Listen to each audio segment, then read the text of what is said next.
la première partie, et c'est moi ce que je préfère, euh, ça serait cool que tu nous récapitules ta vie euh, en 5 grandes dates qui t'ont un peu forgé, ou 5 événements que tu as envie de raconter qui sont fun pour donner une idée de qui tu es.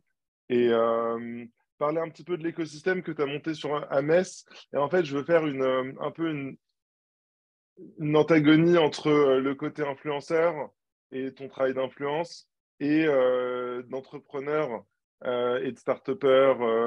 Enfin, c'est bien plus que des start-up maintenant, mais tu vois ce Ok. que je veux dire. Euh, Le alors premier point attends, va être le plus dur. Tu me demandes 5 dates, Bilal. Je dois 5 dates, c'est un exo. excuse-moi, je t'ai sorti ça de nulle part en plus. Il te faut l'heure ou pas? Non, non, je vais te trouver ces 5 points. Non, écoute, très clair, on peut suivre ce fil conducteur, let's go. Bah alors ça, c'était le premier point. Ouais, non, le premier et le deuxième point. Le Ok, deuxième point où on va discuter un petit peu de l'antagonisme entre l'influence et l'entrepreneur. Puis après, on laissera peut-être les étudiants aussi poser des questions en troisième partie. Et en quatrième partie, c'est toi qui leur poses des questions. Comme ça, tu peux les challenger et voir s'ils ont bien compris tout ce qu'ils ont retenu jusqu'à présent. d'accord. Mais pour le coup, je pars de rien. C'est-à-dire que je ne sais pas, je suis vis-à-vis de quelle. On dit promotion. Je ne sais pas vis-à-vis de quelle promo. J'ai vu que vous avez différents types de formations. Je ne sais pas, je suis en face de quelle personne, dans quel format. Donc, Là, je tu es en pars face vraiment des from deux. scratch. Ah bah t'inquiète, je préciserai dès que tu as une question. Donc là, en l'occurrence, il y a les deux formations, Product et Tech Lead. Ça fait un peu plus de 2 mois qui sont dans le parcours. Il leur reste un petit peu moins d'1 mois. Ok, très clair. Et ils sont principalement sur les projets, comme tu l'as entendu euh, au début quand Fabien l'expliquait. Ok, ok, très clair. Bon, écoute, si j'ai bien compris, on commence par 5 dates. 5 dates. La première grosse date, je dirais, c'est quand j'avais 14 ans, donc c'est il y a 12 ans, 2011, je pense. Je monte un petit serveur de jeux vidéo qui est un serveur Minecraft. Et c'est parti en vrille dans le sens où on a eu beaucoup de joueurs. Beaucoup de joueurs voulait dire qu'on a dû augmenter l'infrastructure, les serveurs informatiques, donc augmenter les dépenses récurrentes. Quand tu commences, quand tu as 14 balais et que tu commences à dépenser 300 à 400 € par mois, bah, il te faut des entrées parce que tu n'as pas de salaire, donc tu perds de l'argent et à un moment, il faut que tu en rentres. Et donc, on a commencé à mettre en place des systèmes de paiement en jeu qui permettaient aux joueurs soit de nous référencer pour nous ramener plus de joueurs, soit de payer par code audiotel. C'est U comme Ursule, A comme Anatole, 1,34 € la minute. Tu vois, on passait par ça à l'époque.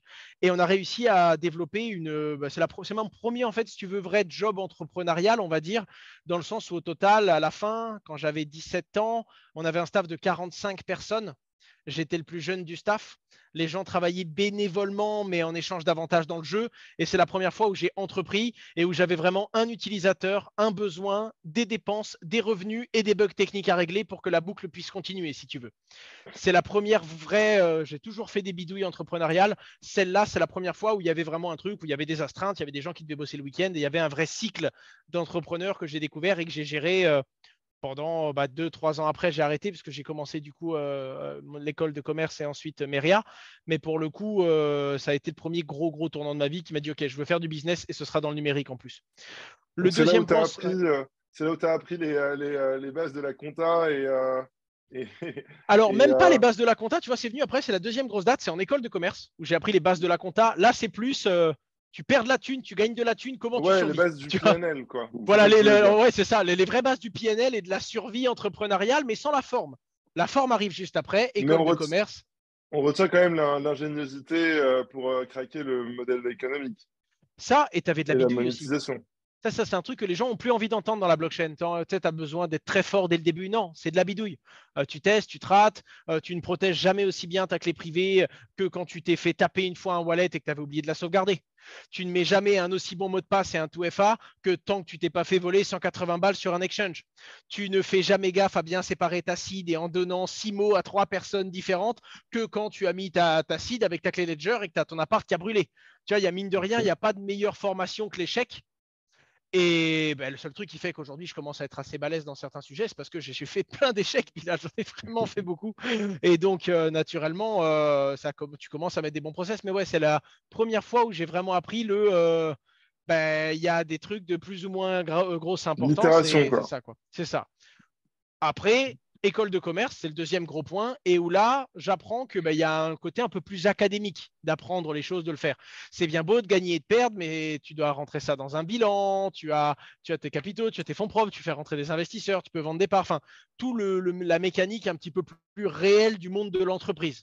C'est pas juste de l'argent qui rentre, de l'argent qui sort. Tu as toute la forme qui va avec et qui est très importante.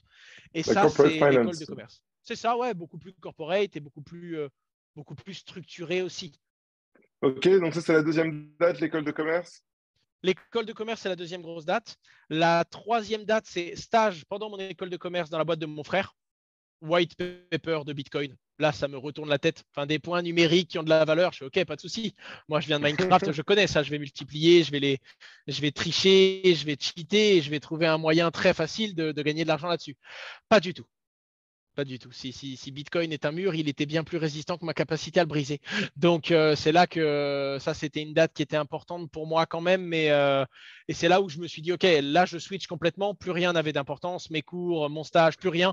Je bouffais du Bitcoin du matin jusqu'au soir et je m'intéressais réellement à comment je vais plus loin, comment je vais pouvoir découvrir d'autres crypto-monnaies. La spéculation m'excitait. À côté de ça, j'avais plus envie d'aller en cours. Enfin, tu vois, tu as le truc qui t'embarque un peu, mais je suis encore un gosse qui a ses rêves de crypto, qui est excité par le rouge et par le vert sur les cours et qui se dit, OK, peut-être que ma vie va changer maintenant, quoi. Et là, je commence à me sentir vraiment seul et je dirais que la quatrième date, c'est ma chaîne YouTube. J'en ai marre d'être tout seul. Il n'y a personne dans la crypto à l'époque. Hein. Tu as le cercle D'où du ça coin, tu as vient, la chaîne bitcoin.fr, YouTube mais au début, je faisais des vidéos YouTube de gamers. Puis ensuite, j'arrivais pas à communiquer avec ma communauté, donc j'ai fait une chaîne YouTube pour communiquer avec mes clients sur Minecraft, ce qui nous rapportait 50% de nos clients et de nos utilisateurs. J'arrête Minecraft. Et d'ailleurs, je crois que si tu trouves ma chaîne YouTube de Minecraft, on voit la vidéo où je dis voilà, j'arrête les blocs, c'est fini pour moi, je vais dans la crypto, tout fier de moi, tu vois, en mode c'est parti, je grandis quoi. énorme. Et pardon. Non, j'ai dit énorme. Et là, la dernière date, c'est bon, ben, je parle de crypto-monnaie à qui veut bien m'entendre, à qui est assez fou pour me suivre. Et je commence à tomber sur des gens qui me connaissent, des gens qui ne sont pas d'accord avec moi, des gens qui sont cool et qui me suivent. Et à l'époque, aucune responsabilité financière. À l'époque, c'est faites-moi confiance, vendez votre maison, vendez votre voiture, vendez tout ce que vous avez, achetez du Bitcoin. Un truc que tu me verrais même, tu ne pourrais pas penser que je puisse dire une connerie pareille aujourd'hui. Et pourtant, c'est ce que j'avais comme argumentaire à l'époque. Coup de chance, Bitcoin explose. Donc mes abonnés ont acheté du Bitcoin à 9, enfin de l'Ether à 9 dollars, du Bitcoin à 200, 220 dollars. Et là, je me retrouve avec 7-8 000 abonnés, tous pétés de thunes, parce que ces fous avaient suivi mes conseils. Alors moi, j'y croyais dur comme fer. Hein. J'avais mis ma maison sur Bitcoin, mais je ne me rendais pas compte que Owen, t'as pas de boule de cristal. Tu as de la chance que Bitcoin soit monté parce qu'il aurait pu se diviser par 10, c'était pareil. Même si j'avais raison sur les fondamentaux. Tu savais pas que ça allait péter 3 mois après que je le dis, tu vois. Deuxièmement, interdit de faire ça en France, c'est du conseil en investissement, je savais pas. Tu vois. Et puis après, bah là, gros coup de la vie dans le sens où bah moi, mon père et mes parents très terre à terre en mode bon ben tu as été au bon endroit au bon moment, tu as eu de la chance, tu as gagné de l'argent. Maintenant, soit tu réinvestis cet argent, tu essayes de créer quelque chose, tu entreprends et tu essayes un jour de mériter ce que tu as. Soit tu vas juste foutre les pieds dans le sable et puis tu as gagné au loto, c'est tout, tu dépenses ton argent et tu te fais plaisir. Quoi. Les deux chemins sont bons, mais il y en a un qui est quand même plus dur que l'autre. Quoi. Et on a fini par entreprendre, on a voulu créer de l'emploi, on a essayé de créer de la valeur et pour qu'un jour on puisse dire, OK, on n'a pas simplement profité de cet écosystème, on l'a construit, on était présent pour lui et pour ses grandes batailles, on a essayé de se battre, que ce soit pour notre drapeau français, même s'il est bien lourd de temps en temps, il est très très lourd, c'est une plaque de méthode, enfin, c'est du plomb ce truc, mais bref. Et essayer de se dire, bon, bah, j'ai rendu à l'écosystème ce qu'il m'a donné et je peux partir avec mon bag fier de ce que j'ai fait. Quoi. Ça, c'est ouais, je dirais la quatrième grosse date. Et la cinquième grosse date, je dirais même pas, c'est la création de Just Mining Meria. Je dirais que la cinquième grosse date, c'est la dernière et c'est celle que je vais aller chercher. Ouais. Je ne l'ai pas encore aujourd'hui. Ah, tu triches. Sinon, ce serait la création de Meria, mais je préférerais dire que c'est la clôture de ce cercle-là. Quand j'aurais estimé que j'en ai fait suffisamment assez et que je pourrais dire aux gens, ben, je reste là et là et là parce que ça m'amuse. J'arrête tout ce qui est chiant, j'arrête tout ce qui ne me plaît pas. Je fais que de l'entrepreneuriat plaisir. Et on en avait parlé tous les deux quand tu étais venu sur Metz, quoi. Il y a un moment où il y a la différence entre être opérationnel et gérer 24-24, 7-7, week-end, jours fériés, les problèmes, et le moment où j'estimerais que bon, bah, j'en ai fait assez, j'ai poussé le truc, j'ai honoré ma parole vis-à-vis de ma communauté, de mes employés, des gars qui m'ont suivi.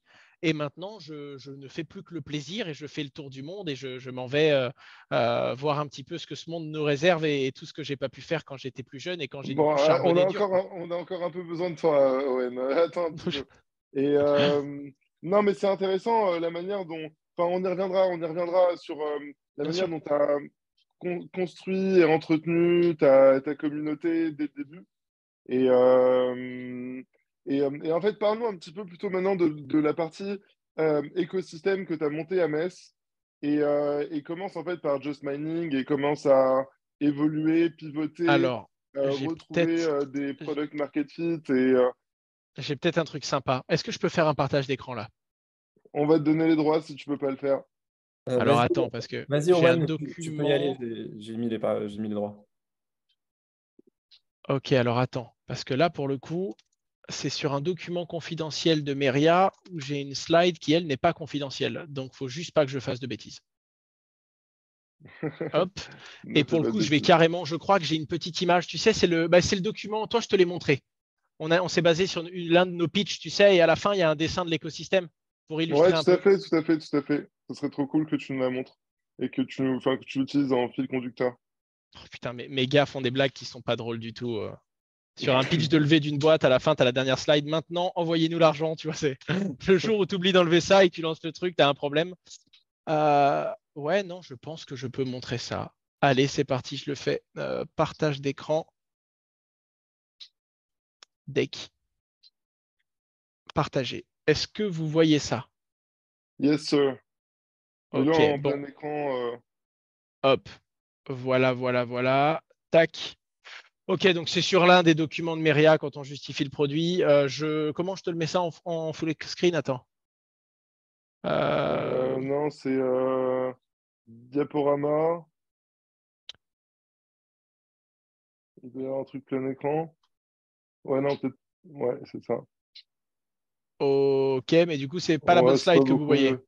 Attends, C'est pas bouge beaucoup pas, mieux, c'est pas t'inquiète, beaucoup mieux. t'inquiète, je l'ai, ça y est. Est-ce que là, c'est mieux? Ouais, là, c'est mieux. On est bon, vous voyez tous en full? Très bien. Ok. Alors, à la base, Meria, c'est Just Mining, c'est la première personne morale que j'ai créée en 2017 et à la base, on vendait que des mineurs. C'était le concept de ma première vidéo YouTube qui a plu à beaucoup de monde et qui a dit, OK, je vais faire des mineurs simples. Miner, c'est compliqué, il faut le bon hardware, les bons logiciels, se connecter à la bonne blockchain, miner la blockchain la plus rentable pour avoir les meilleures récompenses, changer ça contre des euros, change crypto-euro 2016, impensable, il faut des banques qui soient d'accord, bref, un bordel. Et du coup, quand je vois la complexité de ce truc, je me dis, on va le faire. Et on va essayer de distribuer ça simplement aux gens. C'était le premier objet. Très, très vite, on se rend compte qu'il n'y a rien dans cet écosystème. Rien. On a également créé Descoin qui est un broker, échanger de la crypto contre des euros et des euros contre des cryptos, sachant que ce n'est pas exactement le même objet. Et à l'époque, je me dis, bon, il n'y a pas de loi, il n'y a pas de règles, il n'y a pas de régulation. Peut-être que Descoin, ça va être autorisé à l'avenir, mais pas Meria. Peut-être que l'un sera légal et l'autre ne le sera pas. Donc, j'ai scindé ça en deux personnes morales différentes pour limiter le risque légal de shutdown et essayer d'avoir une diversification réglementaire. Les deux Tu as boîtes ont le aussi droit résolu d'exister. ton propre problème. Non, non seulement je résolve. Attends, de quel problème tu parles? Celui de changer les cryptos en euros. Tout à fait. Et j'ai changé mon propre problème du coup parce que j'avais une société qui était enregistrée et qui avait le droit de le faire. En tout cas, je me suis dit, si le change devient interdit, ça tue Descoin et pas Meria. Si le stacking devient interdit, ça tue Meria et pas Descoin. Donc j'ai scindé.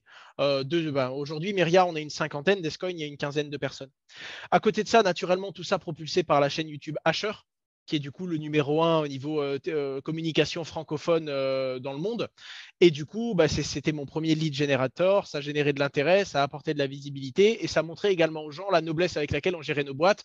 Quelqu'un qui me connaît bien et qui sait comment que je bosse, il m'aime ou il m'aime pas, en tout cas, il sait comment mes boîtes vont fonctionner parce que je bosse qu'avec des gens qui partagent la même ligne directrice en fait. Donc bon, ça fait des gens qui n'aiment pas tes services, mais au moins ceux qui viennent, ils savent à quoi s'en tenir et ils savent comment tu travailles. À côté de ça, j'ai dû créer une société rapidement dans le sens où légalement, tu ne peux pas faire des vidéos et prendre des chèques. Donc, j'ai créé une société de communication à la base en France. Ensuite, en France, ça ne fonctionnait pas parce que les gens ne voulaient pas nous faire des virements et nous envoyer de la liquidité pour des projets crypto en France parce que les banques françaises coupaient les comptes. Donc, j'ai dû fermer la boîte en France parce que sinon, je perdais mes clients. J'ai été en ouvrir une au Luxembourg. Parce que j'étais jeune, j'ai voulu racheter une société qui avait 13 ans d'âge. J'ai racheté une société qui avait 13 ans d'âge. Le gérant m'a bien eu à l'époque. Je n'avais pas assez de recul et du coup, j'ai eu une dette de TVA de 100 000 euros à payer. Je refuse de payer la dette de TVA parce que c'est une dette qui datait de 2011. À l'époque, j'avais 14 ans, justement. Et du coup, je me fais attaquer par le Grand-Duché du Luxembourg en justice, qui me reconnaît coupable, mais non responsable. Résultat des courses, je n'ai pas eu de plainte, je n'ai pas eu de problème. Ils m'ont quand même pris les 100 000 euros que j'avais déposés dans la société, donc j'ai perdu beaucoup de cash à ce moment-là, mais j'ai eu le droit d'exercer au Luxembourg et de continuer à bosser sous l'aile du Grand-Duché du Luxembourg. Et depuis, on a monté la H Consulting, il y a maintenant 3 ans, 4 ans, je ne sais plus. Bref, il y a quelques années, du coup, on a monté la H Consulting qui, à la base, gérait mes contrats avec Asher uniquement. Ensuite, gérer mes contrats sur les réseaux sociaux parce que les gens venaient me donner des budgets et je ne pouvais pas faire 25 vidéos pour parler de la même marque. Donc, j'ai commencé à proposer mes réseaux sociaux. Ensuite, les boîtes ont commencé à me donner des budgets pour que je donne et que je distribue des budgets à d'autres influenceurs de confiance, des influenceurs, puis ensuite des médias, puis ensuite des plateaux télé. Puis on a commencé à bosser avec Bismart, avec BFM. On a eu une licence. Enfin, on peut également distribuer du TF1, par exemple. On peut distribuer différentes placements sur les télés, jusqu'à très récemment, on commence même à faire du cinéma, puisqu'on a placé Elrond dans le prochain film d'Emilia Clarke, dans le prochain film d'Emilia Clarke qui s'appelle The Pod Generation. Et aujourd'hui, on peut placer dans du Marvel, on peut placer dans tous les films qui sont en production Paramount, qui sont en production avec des grosses boîtes comme du Microsoft, tout ce genre de choses. Donc aujourd'hui, pour faire très simple, nous, on fait de la communication. Et on gère des budgets de communication, mais on fait également de l'accompagnement et du conseil. On gère 3 types de clients, soit la petite boîte crypto qui a un projet très technique et qui n'arrive pas à expliquer à monsieur tout le monde en quoi ça peut changer le monde, parce que le mec qui vient avec son smart contract de prêt décentralisé, dès qu'il va parler à une banque ou à des investisseurs, les mecs, des fois, ils ne savent pas faire. Donc, on intervient à ce moment-là. À l'inverse, on arrive devant des très grosses boîtes, on sait parler, on a des clients comme Michelin, comme Renault, Lacoste, PMU. Eux, c'est tout l'inverse. Eux, ils veulent faire un peu de Web3, mais eux, ils ont un risque réputationnel. Tu ne peux pas lancer tes NFT et faire n'importe quoi parce que si tu passes pour un guignol, c'est la marque qui peut avoir un problème d'image. Et à ce moment-là, pour ton petit projet NFT, c'est Renault qui va se faire taper sur les doigts. Donc là, c'est une autre typologie de client qui va venir avec un besoin totalement différent. Et la plupart de nos clients, ils sont au milieu, c'est des acteurs qui sont crypto, du Binance, du Elrond, du Socios. Ils viennent en mode voilà, on a une target, on a besoin de communiquer ici et ici. Mais on peut également avoir besoin de lever des fonds, de générer des nouveaux utilisateurs, de générer des nouveaux investisseurs. Aidez-nous à atteindre nos objectifs. Donc voilà, soit de la boîte crypto, soit du 13P général, mainstream, soit du 13P spécialisé dans une tech et avoir besoin de vulgariser et d'être conseillé sur comment est-ce qu'on communique. C'est d'ailleurs les projets que je préfère. Quand tu as 4-5 techs, c'est des génies, ils ont un produit incroyable. Il n'y en a aucun qui sait pitcher, il n'y en a aucun qui sait. C'est là qu'en tant qu'agence marketing, on a un gros levier pour créer beaucoup de valeur d'un coup et qu'on va sérieusement les aider, quoi. Et c'est comme ça qu'on a créé la H Consulting qui aujourd'hui compte 4 profils en full-time et qui gère une partie de notre réseau.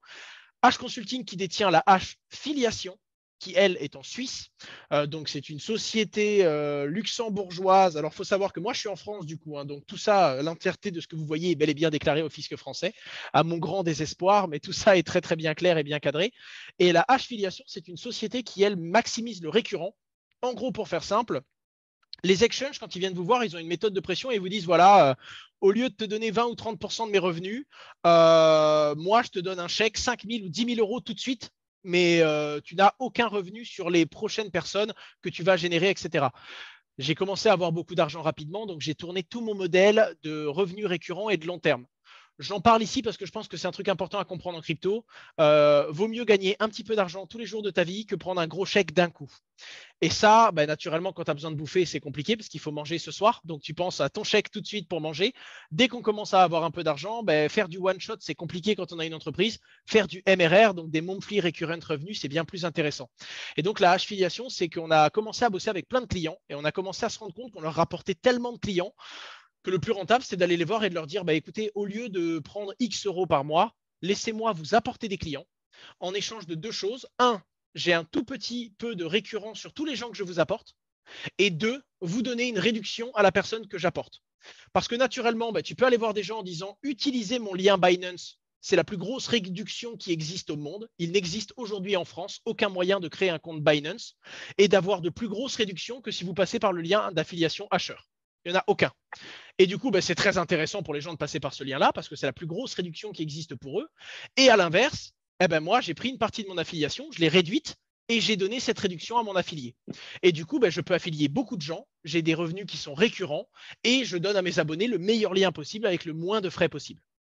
Et du coup, ça, c'est la H-filiation qui gère tout le business du récurrent. Et ça nous arrive des fois d'aller travailler pour des marques qui ne nous ont rien demandé. Elles font des contrats d'affiliation. On se dit, nous, on est rentable. On aime bien, je sais pas moi, ce que fait Bitpanda en Europe. Bingo, c'est parti. Je commence et je vais faire des campagnes de communication pour Bitpanda juste pour générer de l'affiliation. Ça, c'est le côté récurrent de la structure. Derrière, on a commencé à prendre des participations. Donc, au total, je suis dans plus de 190 entreprises. Des fois, c'est des tokens, des fois, c'est de la participation capitalistique. Je vous affiche les 2-3 projets dans lesquels je suis les plus engagé aujourd'hui. Bitstack, on est actionnaire minoritaire en France. On a pris des parts. C'est une société qui permet de faire du DCA. Cruxpool, qui est une pool de minage tenue par la holding Ilium et qui est également en Moselle. À la base, on était l'un de ses plus gros clients avec Meria, donc on a décidé de racheter des parts. Engrave, qui est un concurrent à Ledger, qui fait des hardware wallets. XDeFi qui pour le coup… Attendez, je suis en train de voir. Je vous partage quel écran là? Notre écosystème. Ok, et vous avec les caméras là sur le côté? Non, je joue en plein écran. Ok, parfait, super. Parce que là, moi, je nous ai mis, je croyais que vous ne voyez rien, excusez-moi. Du coup, Ngrave, qui est un concurrent de Ledger en hardware, XDeFi Wallet, qui est un concurrent de MetaMask, mais qui intègre beaucoup plus de chaînes, Waltio, qui est un assistant pour faciliter la fiscalité, les déclaratifs français. C'est les projets dans lesquels je suis le plus engagé. Après, il y a plein de boîtes dans lesquelles j'ai plus ou moins d'intérêt, sachant que les gens vous diront qu'un conflit d'intérêt, c'est que quand il y a du capital. C'est faux, hein, il y a différents niveaux. Il y a avoir du capital. Après avoir du capital, il y a avoir des tokens de ce projet-là. Ensuite, il y a avoir un contrat qui fait que vous n'avez ni de capital ni de token, mais les gens vous payent pour en dire du bien. C'est un niveau de conflit d'intérêt qui, pour moi, est important à préciser. Et le dernier niveau, c'est des gens que tu connais bien, de la famille, des proches, etc. Si ton cousin, que tu apprécies énormément à une entreprise, même si tu n'as aucun lien dans l'entreprise, quand on dit du bien, il faut préciser que c'est ton cousin. Je pense que ça paraît important. Voilà, donc ça, c'est les boîtes sur lesquelles j'ai le plus d'engagement. En attendant, oui, naturellement, je pourrais avoir des engagements dans Dogami. Et puis, je sais pas, je rentre dans une boîte des pirates tous les 2 mois en ce moment. Donc, on a des engagements un petit peu partout, à droite, à gauche. Mais là, vous avez les boîtes où je suis le plus actif et les plus grosses, quoi, tout simplement. Voilà pour le côté écosystème. Sur ton business d'un tax, c'est super impressionnant, Owen. Sur le business d'influence, Oui. au final, on pourrait dire que c'est un peu un business de médias. Oui et non. Le média crée du contenu, il communique. Asher est un média. La H Consulting est une agence de communication. Ouais, je parle de D'ailleurs, l'achat. ouais. Voilà. Asher est un média, ouais, totalement. D'ailleurs, l'entièreté des contenus qui ont été publiés sur, tu sais, la loi d'influenceur qu'il y a eu. Ouais. L'entièreté des contenus avait fait, je crois, 110 000 impressions et vues en 3 semaines. Le jour où j'ai commencé à communiquer, on a touché 750 000 personnes en 24 heures. Donc, non, très clairement, c'est du média, c'est de la communication. À savoir que normalement, alors c'est du média, mais c'est pas du journalisme. J'ai toujours été clair et transparent, mais je suis pas là pour rester neutre. Je dis aux gens ce que je pense, je donne mon avis. Je précise que ce n'est que mon avis, qu'ils aiment ou qu'ils n'aiment pas, qu'ils soient d'accord ou qu'ils soient pas d'accord. Mais pour le coup, quand je parle, c'est toujours engagé et appuyé par mes valeurs et par ma propre conviction, quoi. Contrairement à un média journaliste qui lui se veut totalement agnostique. Of Et course. qui se doit normalement de ne pas donner son avis, quoi. C'est pas mon cas. Thanks pour la précision. Tu as mentionné l'histoire des influenceurs et de la loi sur les influenceurs. Est-ce que tu peux nous retracer un petit peu cet épisode? Ok, D'où ça alors, sort? ouais, pour faire Est-ce que c'est que simple, pour ouais. les personnes du Web3? Il y a eu des rebondissements? Alors, pour faire très simple, moi déjà, le truc me gonfle parce que je ne sais pas vraiment d'où ça sort et on n'arrive pas à le savoir. Ça Ok. sort soit de l'Assemblée nationale, soit du Sénat. Là, en l'occurrence, ça sort de l'Assemblée nationale. c'est un bordel. On est en pleine période des retraites. Donc, globalement, les ministres ont très peu de pouvoir sur les députés. Et putain, et ça sort sur YouTube, ça, je me fais déchirax, Bilal. C'est très, très chaud, là. Alors, je vais vous donner l'histoire, mais je compte sur votre confidentialité. Je vais essayer de garder quand même un discours qui est assez mainstream parce qu'il y a comment ça se passe et comment ça se passe vu de l'intérieur. Je croyais que tu disais ce que tu pensais. Ah non, ouais, je peux te dire ce que je pense, mais je peux également te Je dire un truc rigole, que je je n'ai pas rigole. le droit de dire sur YouTube si tu veux. Non, mais t'inquiète. Dis Ok. ce avec quoi tu te sens à l'aise. Ouais, j'ai vu Virginie. Merci beaucoup pour le petit message. Non, pour faire très simple, je vais vous dire comment ça s'est passé et comment je l'ai ressenti. Les deux gros points qui me gênent. Ça, je peux me permettre de le dire. Premièrement, comment ça s'est passé? Il y a une loi qui n'a rien à voir avec les cryptos qui tombe sur la table. Ils veulent encadrer l'influence. Les cryptos, on n'y comprend rien. C'est la petite ligne du contrat. Du coup, dans le doute, crypto interdit. On revient dessus, gros bordel. Ah, ok, pardon, on n'avait pas compris qu'il y avait un cadre légal pour les cryptos. Du coup, aucun souci pour communiquer si c'est un PSAN enregistré. Un PSAN agréé, pardon. Donc, en gros, toutes les personnes en France n'avaient le droit de faire de la promotion que pour les sociétés qui sont régulées en France, mais qui ne sont même pas enregistrées, qui sont agréées. Il n'y en a aucune.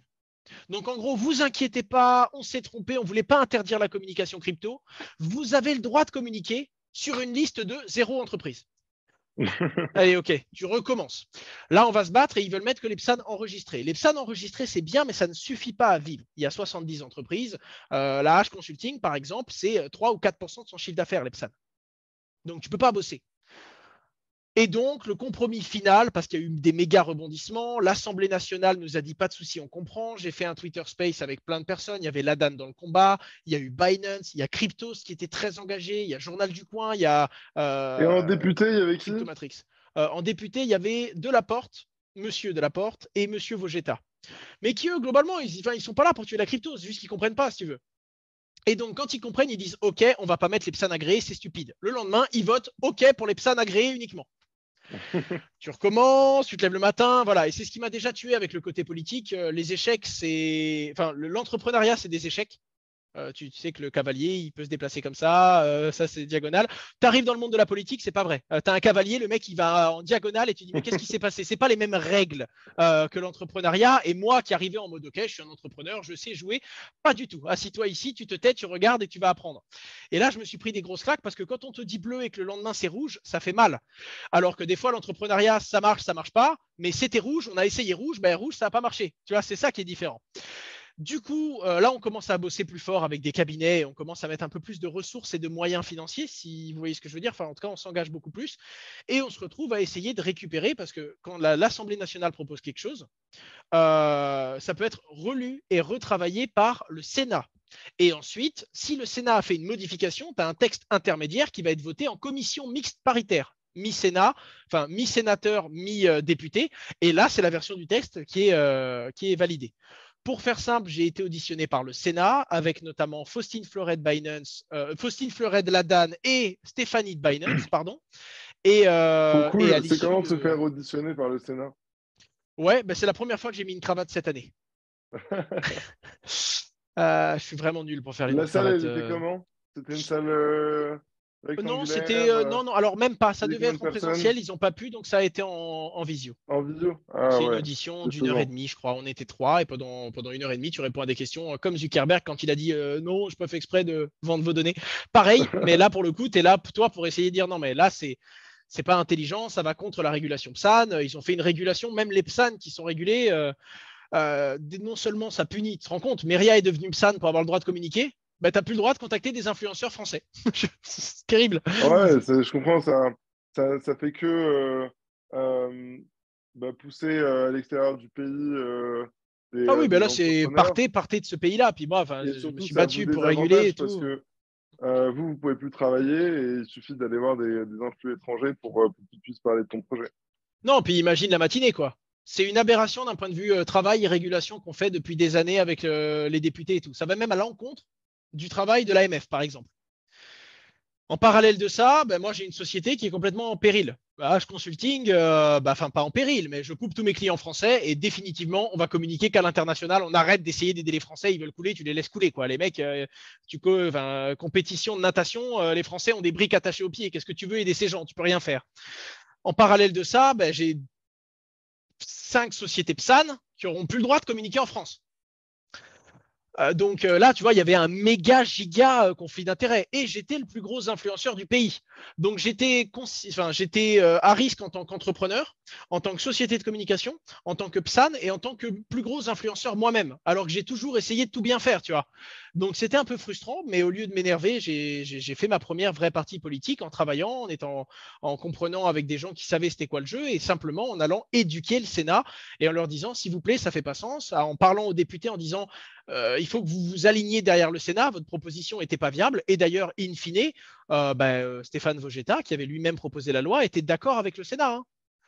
Donc il y a eu un alignement parfait entre le Sénat et l'Assemblée nationale pour que ça redevienne à la normale. Et aujourd'hui, on peut communiquer sur les PSAN enregistrés ou sur toutes les sociétés qui n'ont pas à être PSAN, les protocoles décentralisés, etc. etc. Par contre, tu n'as pas le droit de parler d'un Bybit, qui est un exchange qui propose des effets de levier et qui n'est pas PSAN en France, alors qu'il devrait l'être, par exemple. Et mince, j'ai oublié ma question du coup. Pas de souci. Attends, je regarde un peu. Est-ce que cette affaire t'a donné envie de t'engager en politique? Pas du tout, je déteste ça. J'ai vraiment pas de mal à être aimé ou détesté, qu'on soit d'accord ou pas d'accord avec moi, qu'on me dise Owen, tu te trompes parce que, et qu'on me donne des arguments, ça ne me dérange pas. Par contre, le Owen, je t'adore, et le lendemain, tu dis du mal de moi, je déteste ça. Tu vois ce que je veux dire? Genre, j'aime quand c'est clair. C'est parce que en fait, je suis pas bien quand ça me prend de la place dans la tête, que ça me bouffe en mode est-ce que c'est vrai, est-ce que c'est pas vrai, est-ce qu'il m'a menti, est-ce qu'il peut changer d'avis, est-ce que en fait il m'a dit oui, mais en fait il pense non parce que ça j'aime pas. C'est la petite querelle de quartier, le truc un peu Wisteria Lane, Desperate Housewives, tu vois, j'aime pas du tout ça. Et du coup, la politique, j'ai beaucoup de mal. Et ça m'est déjà arrivé d'aller voir quelqu'un qui, enfin, j'ai déjà parlé à quelqu'un en politique en disant mais est-ce que tu te rends compte que ça c'est stupide? Oui, mais tu peux pas laisser passer ça. Et qu'on me dise tu comprends pas. Moi, je peux rien faire. Soit tu arrives à convaincre lui et tu peux faire passer ça, soit moi, c'est trop tard, je peux plus affecter. Et je fais, mais tu peux très bien affecter, je connais ta position, je sais ce que toi tu fais, tu peux. Oui, mais non. Parce qu'en politique, ça se rend des services. Tu vois, et pareil, à un moment, j'avais envie d'aller voir les ministres et de dire, mais attendez, vous vous rendez compte, vous dites que vous êtes pro-crypto, là, ça va tout détruire un écosystème. Ouais, mais en même temps, tu es dans une période où il y a les retraites, c'est compliqué, les ministres doivent soutenir le président, les députés ne sont pas Au forcément final, d'accord. la loi est passée, c'est terminé, c'est une histoire ancienne et tout va bien. C'est passé, c'est terminé. C'est pas une histoire ancienne parce que les lois, ça peut se refaire, ça peut se modifier, ça peut évoluer. Mais pour l'influence maintenant en France, c'est carré. À suivre s'il y a des amendements ou des modifications à l'avenir. Mais pour l'instant, c'est signé, c'est plié. Ok, alors je rebondis sur une question, ça m'est revenu là. Euh, En fait, tu l'as dit toi-même, tout ce que tu dis ce que tu penses. Euh, Au vu des informations que tu as, et même si tu t'informes énormément et on t'informe énormément, tu peux toujours dire n'importe quoi. Comment t'anticipes un petit peu ces moments où tu t'en prémunis ou je sais pas. Bah, j'arrête certaines conneries en mode les 5 cryptos que j'achèterais au mois de décembre. Non, pas du tout. Tu vois, ça, je fais plus. Il y en a qui le font et puis après, ils se retrouvent à supprimer leurs vidéos de façon rétroactive. Et comme Internet n'oublie rien, ils se font déchirer. Non, ça, c'est le genre de choses que j'évite en tant qu'influenceur. Bah Ensuite, justement, en fait, c'est là j'assume. où je veux en venir. T'as une sorte de ligne éditoriale sur, Alors, sur laquelle tu te tiens énormément. deux grosses briques. Déjà de l'expertise et ensuite de la review légale. C'est-à-dire que quand je vais rentrer sur un sujet technique, j'essaye de consulter des experts qui vont m'aider, même si c'est Bitcoin, même si c'est de la tech, j'essaye de contacter les gens du milieu. Ensuite, on est plusieurs à travailler sur mon script. Il n'y a pas qu'un seul cerveau. Il y en a plein qui se challenge et qui s'engueulent un petit peu avant de faire une vidéo. Et pour finir, en fonction du sujet, il y a une review légale. Je paye un cabinet qui regarde mon script et qui dit tu peux ou tu ne peux pas dire ça. Tu peux mettre ça en ligne ou tu ne peux pas mettre ça en ligne. À côté de ça, toujours un très gros disclaimer avec la minute de transparence sur mon lien avec le projet que je cite et également, ceci n'est pas un conscient investissement, vous êtes grand et si vous vous brûlez, c'est votre problème, mais également inviter à la réflexion et à dire attention, essayez de vous former, essayez de faire attention, prenez du recul, moi-même je peux me tromper. Et surtout, essayez de faire appel à une communauté bienveillante qui comprend que j'ai pas la science infuse. Hein. Je vous rappelle quand même qu'avant qu'FTX tombe, 2-3 semaines avant, c'était la boîte du siècle, la boîte, c'est Binance, mais en plus sérieux. 3 semaines avant, quoi. Hein. Et puis, je vais même vous dire mieux. Hein. Moi, j'étais en train de négocier un contrat avec eux. C'était signé. J'allais sortir une vidéo pour les mettre en avant. Et je n'avais pas un seul doute, pas un seul petit doute. FTX a voulu racheter une de mes boîtes un jour. Et ils ont eu le culot de me dire, vous n'êtes pas assez structuré financièrement et pas assez conforme. Ma plus petite boîte est plus conforme qu'FTX. Et donc, tu vois, moi, j'étais vraiment, quand je parlais quand j'avais SBF dans la boucle ou que j'avais son directeur des acquisitions, dans ma tête, j'avais les mecs les plus carrés du marché, suivis par le gouvernement américain. Tom Brady va jusqu'à chanter leur nom dans les rues. Enfin, il n'y a pas de magie. Ils sont sur toutes les F1 de la course. Les mecs, on ne parle que d'eux dans le paddock. Et puis là, quand tu parles à l'AMF, ils disent non, mais en fait, nous estimons que les influenceurs qui ont parlé d'FTX n'ont pas pris suffisamment de mesures. Tu voulais faire comment? Tu voulais passer une coloscopie à FTX alors que les plus gros fonds d'investissement au monde n'avaient pas vu ça? Il n'y a pas de magie. Tu peux pas. Donc voilà, tu fais ce que tu peux, mais c'est surtout un appel de conscience à la communauté en mode voilà, je ne peux pas voir l'avenir. Et je suis désolé, j'ai parlé du USDT depuis des années. Si l'USDT dépègue demain, j'aurais sûrement mis des gens dans la merde, mais je ne serais pas responsable. C'est ça surtout qui est très important. Et c'est surtout ce deal de valeur, je pense, et de responsabilité qui doit être posé avec la communauté. Après, je pense que tu peux parler de ce que tu veux. Ok, super intéressant. C'est bien, il y a des questions qui viennent se mêler à notre back-to-back. Sur l'emoji coloscopie, ils la trouveront pas. Ils peuvent chercher, mais ça n'existe pas, je pense. Toi, t'as pas vu le chat, Bilal. J'espère que les autres comprennent, parce que sinon, j'ai vraiment fait un hors-jeu.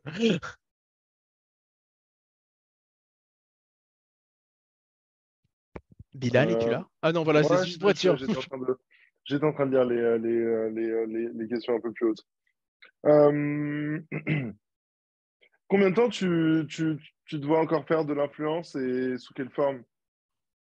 De l'influence, C'est quand même toujours. fatigant de faire Enfin, un ouais. live quasiment tous les dimanches et toutes ces vidéos. Sur le rythme que j'ai aujourd'hui, 4 vidéos, 3-4 vidéos par semaine, plus un live, plus les contenus, 3 ans max. C'est fatigant, c'est très dur. Surtout que généralement, quand je m'y mets, j'ai 2 ou 3 semaines de manquement dans l'année, mais sinon, je fais ça week-end, jour férié, vacances d'été, 7-7. Enfin, j'arrête pas, quoi. Là, je fais ça depuis à peu près 6 ans sans arrêt. Je continuerai toujours à faire du contenu. Je pense que ça me plaît de vulgariser et surtout que je me rends compte que c'est en créant du contenu que je fais le plus de recherches et donc que j'apprends le plus moi. C'est en allant sur BFM chaque semaine que je suis obligé de fouiner dans l'actualité et d'être très à jour. C'est en faisant des lives que l'on me corrige quand je dis des conneries et que j'améliore encore plus mon niveau. C'est en entreprenant que j'apprends la réglementation et que je suis très très proche de. Tu vois, c'est ça. C'est pas C'est en faux. étant à jour et c'est en étant skin in the game que je suis très pertinent parce que très à jour. Je le ferai toujours, mais à un rythme un peu moins. Je pense que je le ferai toujours, mais avec un peu plus de recul, un petit peu plus tranquille, si tu veux. Donc ça, j'arrêterai jamais. À ce rythme-là, je dirais peut-être 3 ans. Et pareil pour l'entrepreneuriat. L'entrepreneuriat, je dirais plutôt 6 ans. Et je pense donc que d'ici 6-7 ans, quand j'aurai 30-32 ans, je pense que c'est le moment où je vais commencer à me dire, OK, à partir de maintenant, et tranquillement, sans me presser, tout ce qui ne m'amuse pas, je le tue, ou je le vends, ou je me retire, ou je sors de l'équation, et je continue tous les endroits où je prends du plaisir. Ça me régale, ça, je peux le faire. Et puis après, je me ferai peut-être réellement des semaines de 40-45 heures, quoi, mais en enlevant ce 50% de temps qui aujourd'hui me tu sais ce que c'est, Bilal, le call à 2h30 du matin, en mode là, il y a un très très gros problème, on le règle maintenant ou demain, on aura un très très très gros problème à régler. Et je suis arrivé qu'au début, ça me faisait du mal. Aujourd'hui, j'arrive et je me dis, oh, cette semaine, j'ai pas eu de très gros problème, c'est cool. C'est pas normal, tu vois, de penser à l'envers comme ça. J'aimerais bien revenir dans un truc où un problème est un problème et j'aimerais que ce ne soit plus une bonne nouvelle de ne pas en avoir, quoi. Non, mais ça va venir de plus en plus. Alors attends, je regarde si j'ai deux, trois autres questions intéressantes. Sinon, je donne le mic aux étudiants. J'ai une question, je peux la prendre directement dans le chat, Bilal? Bien sûr, vas-y. Alors, Bah, en bonsoir fait, Owen go, Kets. allons-y. Je vais laisser la parole un petit peu aux étudiants. Bah écoute, let's go, let's go. Ouais, ah, il est déjà 20h44, ouais. Je vais finir tard, moi, encore aujourd'hui. Alors, globalement, donner des conseils, je trouve que c'est pas pertinent parce que c'est très générique. Enfin, soit je vais dire des mauvais conseils parce que c'est très spécifique et ça dépend de la personne. Les conseils ne sont applicables qu'en fonction de la personne que tu as en face de toi. C'est comme les gens qui donnent des conseils en investissement. Tu dois connaître la personne que tu as en face de toi. Un mec qui me dit hey, tu penses que c'est une bonne idée d'acheter 400 euros de Bitcoin par mois? Bah ouais, moi je pense que sur 3-4 ans, c'est gagnant. Le mec, il gagne 1200 euros, il n'arrive pas à boucler le mois, tu lui dis achète 400 euros de Bitcoin par mois, tu viens de lui donner le pire conseil qu'il va avoir cette année. Alors que c'est le même conseil. Donc, imagine quand tu parles à un groupe qui est différent de personnes, tu vas leur donner des mauvais conseils, quoi. Donc, je préfère ne pas répondre là-dedans. Si ce n'est que, et c'est un peu schizophrène, mais il faut s'obstiner, mais pas trop. C'est-à-dire qu'il faut être capable de se dire, je vais essayer encore, encore et encore jusqu'à ce que ça marche, oui. Mais à un moment, si ton idée, c'est une idée de merde, bah, la pire des choses, c'est t'obstiner dans ton idée pourrie. Donc la réalité, c'est qu'il faut y aller tête baissée et être prêt à tout casser longtemps et recommencer malgré des échecs, mais t'entourer de personnes suffisamment bienveillantes autour de toi pour qu'il y ait toujours des personnes qui, au-dessus de toi, voient tes tentatives, voient tes échecs, voient tes erreurs et te laissent continuer en disant non, mais tu continues intelligemment. Tu as une erreur, tu continues, tu forces, tu pousses en mode jusqu'à ce qu'il y ait quelqu'un qui vienne vers toi en mode non, mais tu te rends compte que là, tu n'as aucune chance. Cette personne, tu dois également l'avoir autour de toi. Et généralement, ce n'est pas des très proches, ce n'est pas des potes, ce n'est pas des amis, de la famille, parce qu'ils vont te donner des conseils sous couvert de je t'aime et donc je ne te parle pas franchement. Sauf si vous avez mon père. Alors lui, il m'aime pas, il est vraiment capable de m'appeler et me dire tu te rends compte que c'est complètement merdique ce que tu fais. Non, parce que sinon, il faut que je te le dise. Donc ça, c'est la bonne nouvelle. Mais voilà, ne vous entourez pas que de personnes que vous appréciez, entourez-vous de personnes pertinentes. Notamment les meilleurs, c'est les personnes qui sont dures mais qui sont justes. Parce qu'ils vont vous dire vos 4 vérités en face, mais pas pour vous faire du mal. Ils vont vous dire simplement parce qu'ils le voient. Et au contraire, vous êtes, écoute, tu m'as demandé mon conseil, je te donne ma réponse, j'ai l'impression que je t'ai vexé, dégage, j'ai pas le temps. Je viens chercher mes conseils si tu les veux. Si ça te vexe, ne viens pas les demander. Ceux-là sont très précieux. Quelles sont les plus grosses difficultés auxquelles tu as été confronté autour de ta carrière? Premièrement, le cash. L'argent, le bif, la monnaie, les gens n'aiment pas trop. En France, ça casse un peu les oreilles, ça use les tympans. Si tu veux entreprendre, si tu n'es pas prêt à parler d'argent, n'entreprends pas. Fin. Aussi simple que ça. Parce qu'il y a une réalité, si tu dépenses plus que ce que tu gagnes, à un moment, ça ne marchera pas. Ou tu vas devoir soit trouver des investisseurs pour leur promettre qu'un jour, tu vas gagner plus que ce que tu dépenses, soit emprunter de l'argent à la banque en disant je vous jure que je pourrai rendre l'argent que je vous ai pris. Donc globalement, tu en es toujours à peu près sur le même modèle. Et ça a été la plus grosse difficulté. Pourquoi? Parce que j'ai voulu le faire en France et parce que normalement, tu as des dépenses qui peuvent augmenter, tu as des revenus qui peuvent augmenter et les deux peuvent baisser. Sauf qu'en France, tu augmentes facilement tes dépenses, tu ne peux pas augmenter facilement et tes revenus peuvent baisser très vite. Je viens de dire une connerie, je recommence. En France, quand tu augmentes tes dépenses, tu ne peux pas les réduire comme tu veux parce que tu recrutes, tu ne peux pas virer les gens comme tu veux, tu ne peux pas changer de locaux en 2 minutes, tu as des préavis de 3-4 mois pour plein de choses. Donc, tu peux facilement augmenter tes dépenses récurrentes, mais pas les baisser rapidement. Alors que le monde de la crypto-monnaie, c'est un monde qui te fait gagner beaucoup plus d'un coup, mais qui ne te propose pas enfin, tu ne peux pas choisir en bear market. Oh là là, j'aimerais bien gagner autant d'argent quand le Bitcoin était à 70 000. J'aimerais bien avoir autant de clients quand le Bitcoin était à 70 000. J'aimerais bien qu'on fasse 3 millions d'euros de gras par an. Ouais, mais tu ne peux pas. Tu es en bear market et tu dépenses plus d'argent que ce que tu gagnes. Et en plus de ça, tu ne peux pas virer comme si tu étais Kraken ou Binance parce que tu es en France. Et donc, tu joues la même partie que les autres. Vous vous souvenez des plongeurs avec les briques attachées aux chevilles? C'est un peu ça, la France. Mais tu as également des avantages, tu as des choses qui sont plus belles ici et tu as surtout un sacré système social. Mais en tout cas, même et surtout si tu es en France, tu dois penser pognon parce que tu n'as pas le choix, ce sera ton plus gros problème. Et donc, s'entourer de personnes avec qui vous vous entendez bien, le recrutement humain est important. Ce n'est pas qu'une question de compétences, c'est aussi une question d'être humain et de ce qu'il va apporter à l'équipe. Je pense que Bilal, tu pourras le confirmer en tant que multi-entrepreneur il y a des bonhommes, ce n'est pas qu'une question de compétences, c'est également une question de compétences transverses. Des profils qui sont bons, moyens, mais dans plein de choses, qui peuvent t'aider, qui peuvent te supporter, et des profils qui, aujourd'hui, sont bons dans une boîte, demain, ils seront bons dans une autre de tes boîtes. C'est important quand tu commences. Tu n'as pas besoin de personnes parfaites à un endroit. Toi-même, quand tu lances ta boîte, tu ne seras pas parfait à un endroit. Par contre, tu dois être moyen plus partout. Tu dois être démerdard, tu dois trouver toujours des solutions, tu dois être capable de rebondir, de pivoter, et tu dois être capable de te dire, bon, là où tous les entrepreneurs font l'équipe qu'ils veulent pour réussir, moi, je vais me faire l'équipe de personnes avec qui j'ai envie d'être dans la merde. Et avec cette équipe-là, tu peux faire et tu peux surmonter des gros projets et des gros problèmes. Et à l'issue de ça, quand tu as une bonne équipe avec des bons êtres humains, pour moi, tu peux surmonter n'importe quoi.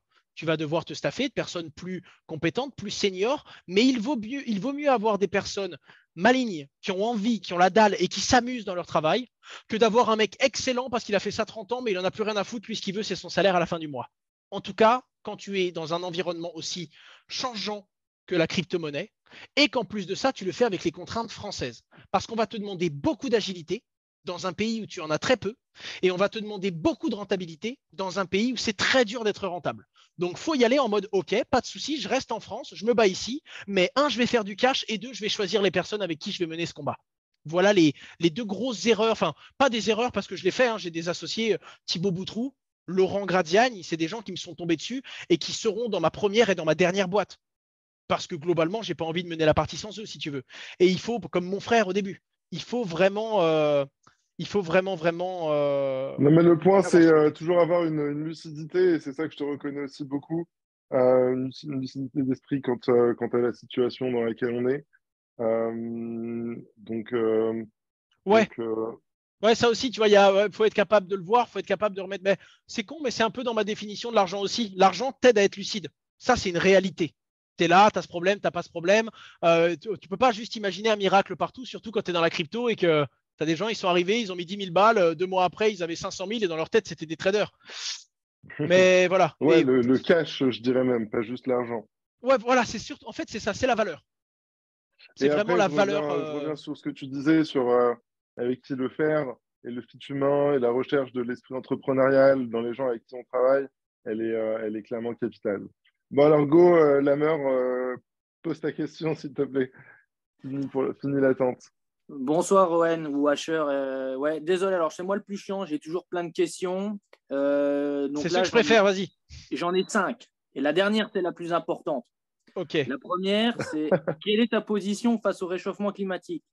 La deuxième, où tu peux répondre au coup par coup. Alors, Comme je vais tu faire préfères. vite. J'ai pas de position précise. Je pense qu'on doit réellement faire des efforts. Je dois t'avouer que très honnêtement, hein, quand je regarde la rapidité à laquelle notre monde se dégrade et que je te donne la confiance que j'ai envers l'espèce humaine, pour moi, là, le combat est perdu, Ok, mathématiquement. Malgré tout, c'est pas parce qu'on va se prendre un mur qu'on ne doit pas appuyer toutes nos forces sur le frein. Donc, dans la mesure du non. possible, j'essaye de freiner, même si ça ne m'empêche pas de profiter de quelques plaisirs. Je ne me mettrai pas totalement en parenthèse. J'arrêterai pas tout.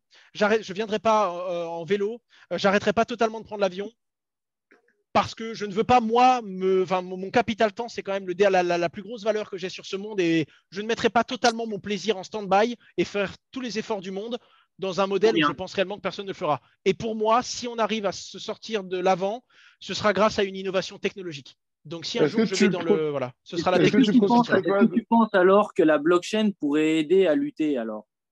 Oui, mais pas suffisamment. Ce ne sera pas un truc d'échelle. Tu vois, c'est comme les éoliennes. Oui, c'est une bonne idée, mais globalement, si tu regardes notre problème, tu regardes ce que ça apporte comme solution, il faut qu'on trouve un autre modèle vite. Ouais. La blockchain, c'est bien, mais ce ne sera pas la solution à la consommation énergétique mondiale. Donc, pour toi, est-ce qu'il y a un projet dans le lot, un projet crypto, blockchain, qui tu trouves utile ou une éolienne? Honnêtement, alors, très honnêtement, la plupart des projets en proof of stake, pour moi, règlent ce problème-là.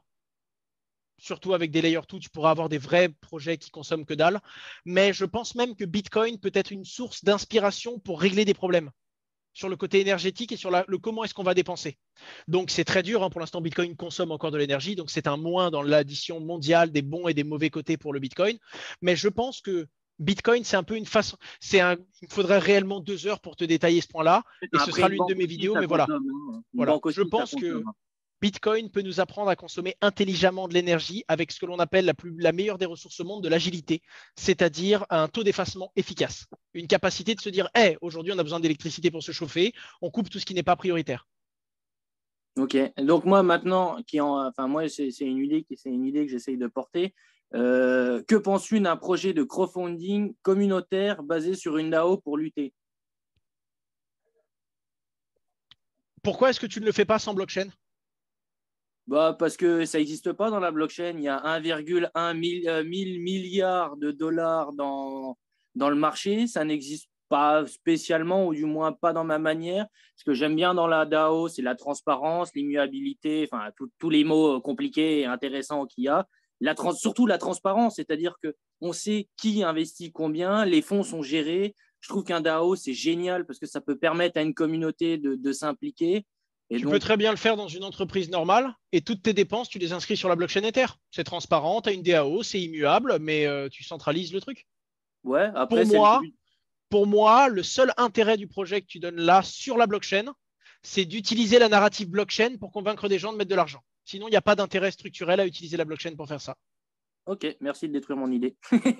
Ah non, mais globalement, l'idée pour moi, c'est un truc, hein. D'ailleurs, la fondation, c'est une façon dont je pense j'utiliserai une partie de mon argent à l'avenir. Mais juste, pour moi, tu dois trouver une raison supplémentaire d'utiliser la blockchain.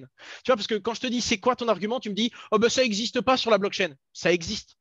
Bah, Ça moi, existe. moi, ce que j'aime bien, c'est le DAO, le fait que c'est les gens qui dirigent, le fait que c'est les gens qui Ouais, mais je investissent. t'en trouve des projets communautaires sur DAO. Ce que je veux te dire, c'est que tu vas avoir un problème à un moment dans ton modèle et tu vas dire oh, je comprends pas, ça intéresse pas tant que ça les gens. Et là, Ouais. tu te diras en fait, oui, ça intéresse pas tant que ça les gens parce qu'en fait, la blockchain, elle est juste là pour dire c'est transparent. Monter, enfin, tu vois, c'est comme si je te dis ce produit-là, il est dur. Tu sais, monter une asso pour que les gens te donnent de l'argent, convaincre les gens de te donner, faire du bien, c'est dur. Et toi, la seule différence entre ça qui est dur, c'est de dire c'est dur, ouais, mais c'est dans la blockchain. Ça Non, va devenir c'est facile. dur et vous avez un impact. Oui, mais pourquoi quand les gens ils font un don à une association dans le monde normal, c'est dur. Vous Mais avez ils un savent pas ce impact. qu'ils en font. Ils Bah, savent pas ce qu'ils en font. Ils moi, savent mon qu'ils donnent un association don, mais centralisée aurait toutes ses dépenses écrites sur la blockchain. Donc, il l'aurait ouais, aussi. Donc, c'est peut-être ça, tu aussi. vois. C'est un point La de vue. transparence, pour moi, ne suffit pas. Ok. Et maintenant, j'ai une dernière question, c'est la plus importante. Toi, en tant que Lorrain, tu préfères ta mère ou ton père? Je suis né en Corse à Santa Maria Poggio et l'un des Ah deux pourrait merde, me supprimer le nom de ça famille marche si pas je alors avec répondais à toi. cette question. Donc, Bon, et alors, puis, je ne serais jamais si binaire, hein. tu aimes le pâté Lorrain. Oui. Voilà, c'est Mais bon. pour le coup, je n'ai pas de préférence papa-maman. Mon père, c'est la vie, c'est le travail, et le travail, c'est dur. C'est la discipline et les valeurs qu'il m'a données. Et ma mère, c'est celle qui me rappelle que non, il n'y a pas que le travail, il n'y a pas que ci, il n'y a pas que ça, il n'y a pas que le plus important, c'est de rentrer le soir, de dormir tranquille et te dire, hey, ce que j'ai fait aujourd'hui, c'est bien. Si j'ai fait des choses mal, j'ai pas fait exprès. J'ai pu avoir commis des erreurs, mais c'était pas mon but. J'ai pu faire du mal aux gens, mais c'était pas volontaire. Et ça me permet de dormir. Mais Donc, en fait, la vraie réponse, c'était le lard. Un vrai Lorrain doit répondre le lard. non, je suis, tu sais, je vais pas te mentir, hein, je dors très peu. Je travaille systématiquement. Je dois passer 95% du temps au bureau, 5% du temps à la maison. Et non, je suis lorrain, mais parce que j'ai créé une boîte ici. Aujourd'hui, il y a trop de monde. On a un peu plus de 120 CDI ici. Tu peux pas délocaliser comme ça. Tu peux pas bouger comme tu veux. Donc, on est en Moselle et on a trop de monde pour bouger.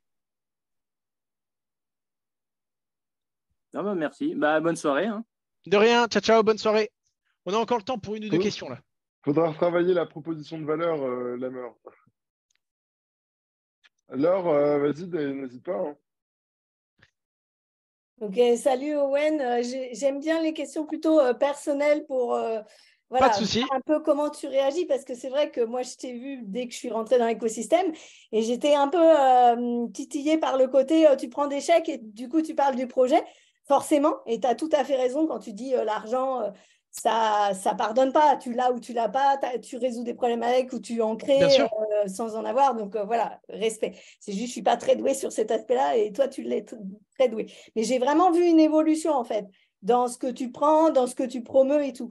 Est-ce que derrière, il y a une réflexion un peu éthique, philosophique? Est-ce que tu t'es posé des questions existentielles des fois? Est-ce que tu as eu des moments comme ça où tu as voulu voir le truc au niveau de tes valeurs et remettre au clair des choses?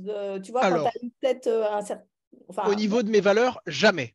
C'est-à-dire que j'ai toujours suivi la même ligne de valeurs. Par contre, la réalité, c'est que j'étais capable de présenter des choses à l'époque qui me semblaient pleines de bonnes valeurs, alors que maintenant, j'ai plus d'outils, j'ai plus du recul, j'ai plus de connaissances, et j'arrive beaucoup plus à me dire, attends. Et ça, il y a 4 ans, ouais. je l'aurais présenté avec plein de bonne volonté. Là, maintenant, j'ai des moyens, je peux aller au fond du truc et je peux savoir que c'est bullshit. Donc, mes valeurs ont toujours été les mêmes, mais j'ai beaucoup plus d'outils qui me permettent de réellement analyser quelque chose, même si on n'est pas à l'abri d'un FTX. C'est ça que je veux dire. Ouais. Ça, c'est le premier point. Le deuxième, à l'époque, je devais bouffer. Ça m'est déjà arrivé d'avoir allé au moins 4-5 fois dans ma carrière un moment où on me dit Owen, si on ne vend pas ce truc-là, à la fin du mois, il faut que tu ailles voir les gens à côté et leur dire que c'est terminé. Maison. Et là, je dois avouer que j'ai quand même un moment où présenter un truc qui n'est pas éthique, non, mais être capable de tout faire, de me battre, de me démener pour oui. À un moment, quand il faut survivre et qu'il faut montrer que c'est dur, mais on est debout, je suis capable de me lever et de faire des trucs, ouais, très clairement. Maintenant, de là à mettre en avant une promotion de merde, non, c'est pas comme ça que je fais. Mais, et c'est pas juste, mais je vais donner le troisième point qui est aussi un point de vérité. Aujourd'hui, j'ai les moyens d'eux. Voilà. C'est facile de tirer la pierre aux gars qui, ah putain, moi j'ai fait une promotion Bybit, ils m'ont proposé 5 000 € pour faire ma vidéo, mais tu vois, 5 000 €, ça va me permet de vivre 3 mois de plus. Je Ok. comprends.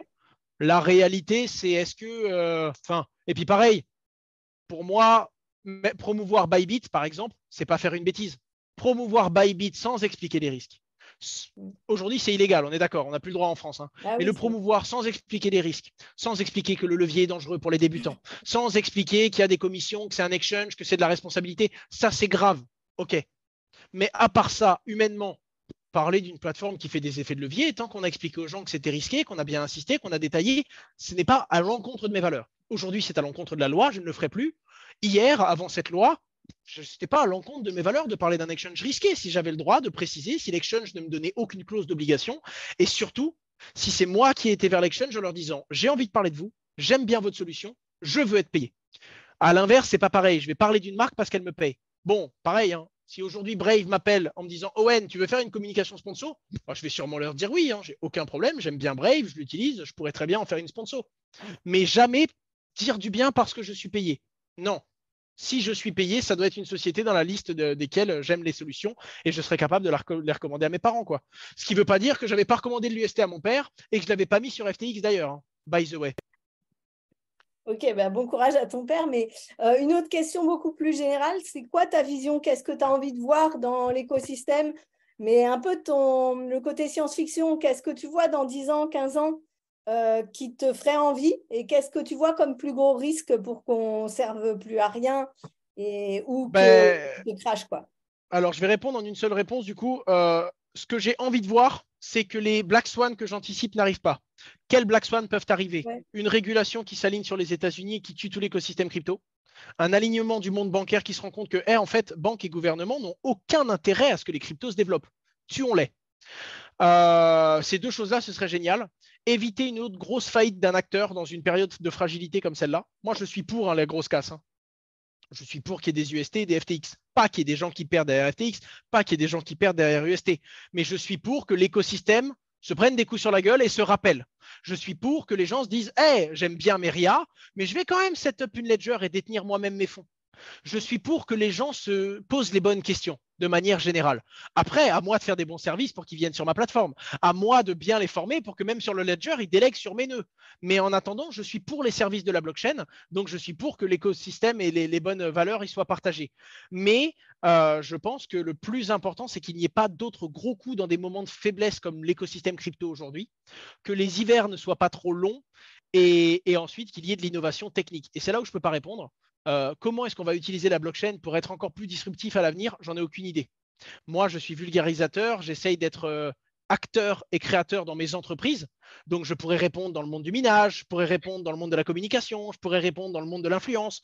Mais comment la blockchain peut se développer, c'est quelque chose de beaucoup plus gros et je suis incapable de répondre à ça. Et c'est ce qui m'excite autant dans cet écosystème. On n'est pas à l'abri demain matin de se lever et de voir nouvelle évolution sur Ether. Il y en a un qui a réussi à faire ça. Donc, ça veut dire que ça va changer ça. En fait, ça veut dire que maintenant, ça ne consomme plus rien. En fait, c'est un game changer. C'est la nouvelle révolution absolue. C'est ce qui m'excite. Et c'est ce qui s'est passé avec les NFT, avec les ICO.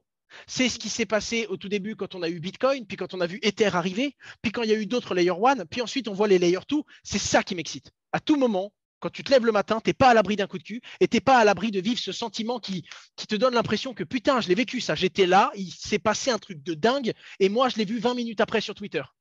Ça, c'est ce qui me plaît. D'accord, super, merci beaucoup. Et si tu faisais pas ça, tu ferais quoi? Je chercherais un truc qui me donne les mêmes sentiments, les mêmes émotions et qui me donne envie de... En fait, qui me permet de passer 15 heures au bureau sans me dire aujourd'hui, j'ai bossé. Ouais. Okay. Parce que tout comme Minecraft, tout comme ces jeux, c'est un jeu vidéo. Avec des pions, avec des moyens, avec des responsabilités, avec une façon de jouer, avec tes propres valeurs, les propres blocages que tu te mets toi. Mais c'est un truc qui me fait grandir. Je fais que rencontrer des gens plus malins que moi, qui à un moment me disent waouh, t'es bon, ça te valorise, ça te donne confiance en toi. Ouais, mais reste calme quand même, hein, parce que n'oublie pas que t'es bon, mais dans ce monde-là, t'es rien du tout. Ok, bon, prise de conscience, un peu de recul, introspection sur toi-même, qu'est-ce que j'ai mal fait. Du coup, t'apprends, tu travailles dur, jusqu'au jour où on te dit ça y est, t'es devenu bon là.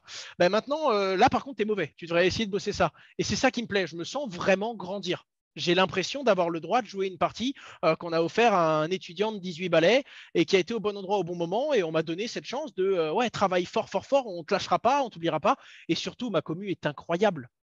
Ma commu, quand je me rate, quand je fais une vraie erreur, bah, y a ceux qui m'en veulent naturellement, mais j'ai également les mecs de ma commu. Enfin, je donne un exemple tout con. Meria, on y croyait en UST. On avait une partie du UST sur un produit. Il y a eu une perte financière.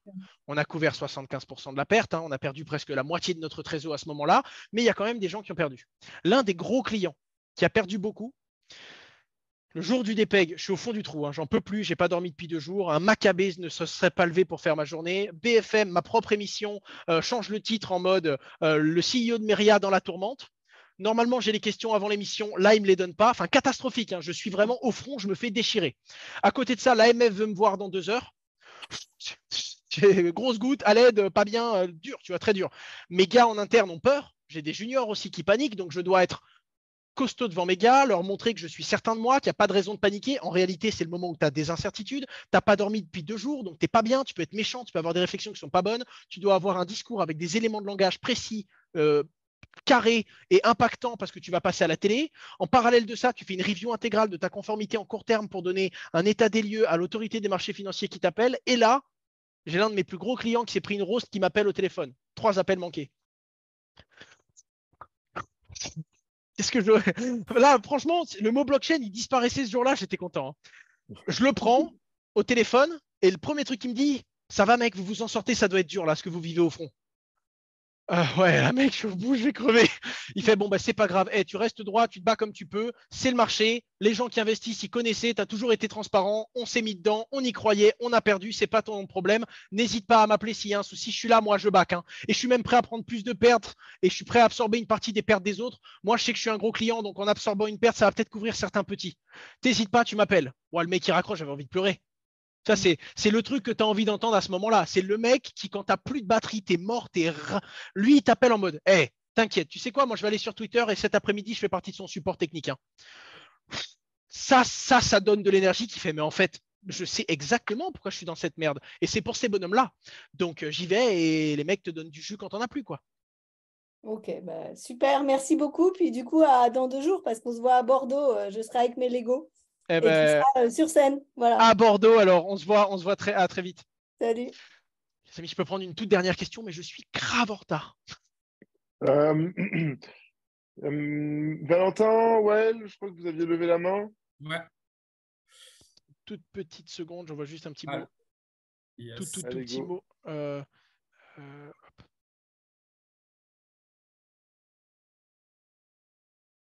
C'est parti, excusez-moi. Alors, salut Owen. Moi, je voudrais savoir, est-ce qu'un investisseur, à ton niveau surtout, en crypto, il devrait se protéger justement face à cette lourde réglementation et en sachant aussi que qu'il y a des institutions comme les banques ou les États peuvent détruire ce monde crypto. Non, dans le sens où on arrive à un point où s'ils attaquent ce monde crypto, certes, ça va lui faire du mal d'un point de vue du prix, mais ça va également réellement activer la communauté. Si tu as l'Union européenne qui dit « Ah, en fait, Bitcoin, c'est interdit ». Pardon, vous avez fait des lois, vous l'avez cadré. Là, il n'y a qu'une seule et unique raison d'interdire Bitcoin. C'est que vous vous rendez compte que c'est très chaud pour votre cul. Et ça peut très vite faire moins 20% sur Bitcoin et le lendemain, tu te lèves, il est à x5. En mode, hey, attends, un couteau, Ça, c'est c'est déjà vu, dangereux. d'ailleurs. Pour certains, ce serait bienvenu et je suis totalement d'accord avec ça. Moi, je me dis pour l'instant, ça avance tranquillement, mais voilà, c'est pas ce qui m'inquiète. Après, oui, quelqu'un qui a gagné beaucoup en crypto doit diversifier, évidemment. Aujourd'hui, avec mon frère, on achète un appartement tous les 4 mois à peu près. En parallèle de ça, on a différentes sociétés. On en a un tiers dans la crypto-monnaie, mais on a une société dans la reconnaissance vocale, on a une société dans le paiement, on a une société dans l'agroalimentaire, on a une société dans le sport. On a failli racheter un club de Ligue 2 l'année dernière. On travaille dans beaucoup de domaines et on diversifie énormément nos actifs. Enfin, moi, à ce moment-là, je me demande si je ne rachèterais pas un salon de coiffure. Ça n'a rien à voir avec le domaine, mais tu dois obligatoirement diversifier. Et ensuite, j'ai des comptes en banque et j'ai des entreprises en France, en Suisse, au Luxembourg, dans l'Union européenne sur des participations moindres, et j'ai des devises en euros, en dollars, en francs suisses et en yens. Donc oui, je diversifie énormément, mais ma grosse ligne, mon gros pari, dans l'immobilier, c'est quand même pas mon métier. Les salons de coiffure, c'est bien pour diversifier, mais je ne vais pas devenir Schwarzkopf, tu vois ce que je veux dire. Il y a des endroits où je mets des billes et je fais confiance à des entrepreneurs qui m'ont dit « Owen, fais-moi confiance. Si tu rachètes ce salon de coiffure, moi, je sais le faire tourner. » C'est ces gars-là. dont tu dois t'associer. Tu en as besoin.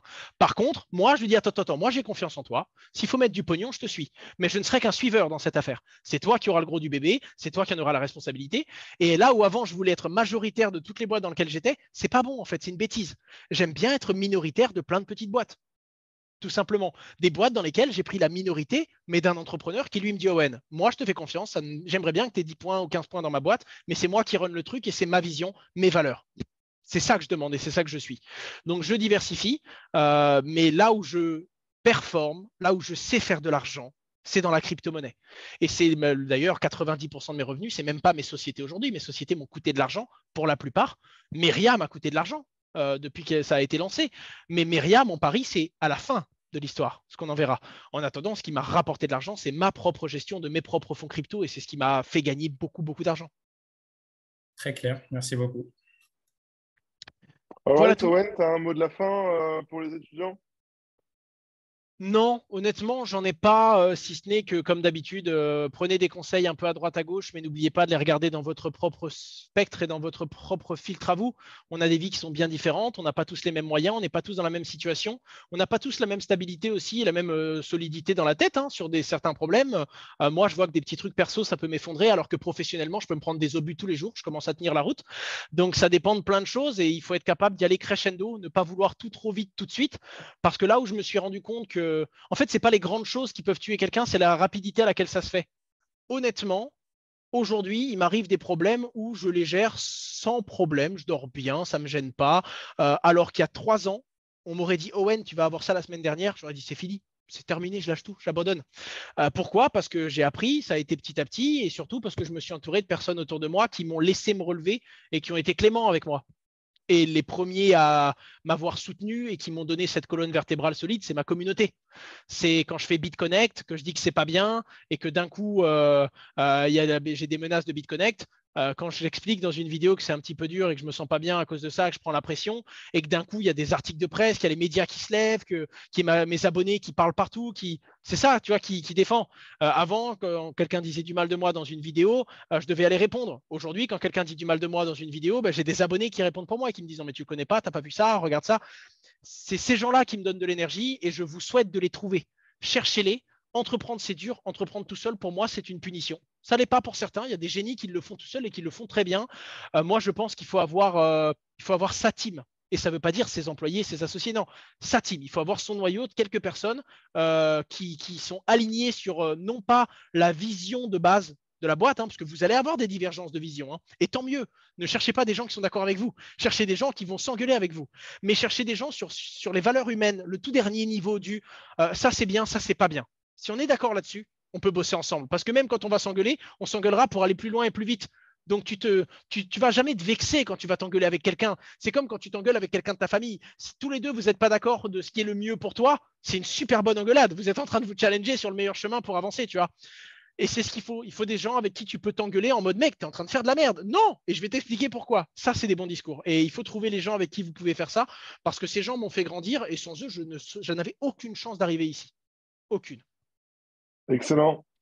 C'est presque aussi excitant qu'une conférence de Mike Horn que de t'écouter. Mais je ne vais pas. Bon, Mike Horn, je vois. Mais ouais, non, tout pareil, sauf que j'évite de manger des crottes d'insectes pour survivre, quoi. Mais sinon, à peu près pareil. Non, mais voilà, il faut rester très lucide dans la vie de tous les jours et dans le business. Owen, merci infiniment pour le temps que tu nous as accordé. Un plaisir. J'espère que, écoute, merci beaucoup. J'allais te demander. Et pareil pour les étudiants. On peut te libérer si tu veux. Je me si personne n'a sauve, rien à désolé, mais rajouter. du coup, je suis en retard pour l'autre point. Et puis, comme d'hab, Bilal, s'il y a une autre session, un autre moment où c'est pertinent, ou une question où tu estimes que je serais pertinent, tu me sonnes, on planifie ça et j'arrive. C'est promis. Merci Merci beaucoup, beaucoup. Owen. Merci à vous, merci pour votre attention et à très bientôt. Au revoir. On t'embrasse fort. Ciao, Ciao. ciao.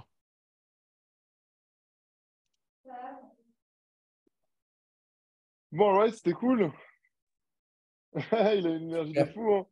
Et c'est pas Ouais. un Incroyable. derrière sa télé. Non, hyper intéressant. Hyper intéressant. En plus, il a une énergie qui est incroyable. Non, mais On a mis et puis tous ses bureaux à Metz, c'est plus grand que chez Pirates. Donc, pour vous donner une idée, il est très, très bien setup. Tu l'avais rencontré à quelle occasion, du coup, toi, Bilal? Donc, tu étais allé le voir à Metz, mais tu l'avais déjà. Alors, non, mais je l'ai rencontré en 2019 quand j'ai commencé. Il était juge.